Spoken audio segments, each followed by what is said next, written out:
కైవసం చేసుకోబోతోంది.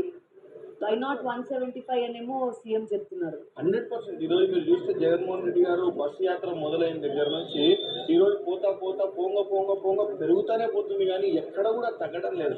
అది 175 అనేది వై నాట్ 175 అనేది ఎందుకు కాదు? 100%. మా పార్లమెంట్లో మేము 7 అసెంబ్లీలు పార్లమెంట్ గతంలో ఎలా కొట్టామో 2019లో దాదాపు అదే మెజారిటీలతో అందరం కూడా కొట్టబోతున్నాం మళ్ళా అని చెప్పేసి. జనరల్లీ ఉమ్మడి కర్నూలు జిల్లాలో ఎక్కువ స్థానాలు ఏ పార్టీ అయితే గెలుచుకుంటుందో వాళ్ళు 100% గవర్నమెంట్ ఫామ్ చేస్తారు అనేది ఎప్పటి నుంచో వస్తున్న ఒక ట్రెండ్. ఫస్ట్ నుంచి కూడా ఇక్కడ ఎక్కువ కూడా మనం ఈ తాలూకా కానీ ఇప్పుడు అంటే జనరల్గా మనం మాట్లాడుకుంటే 1999 తర్వాత ఇక్కడ తెలుగుదేశం గెలిచిన ఆనవాళ్ళు లేవు.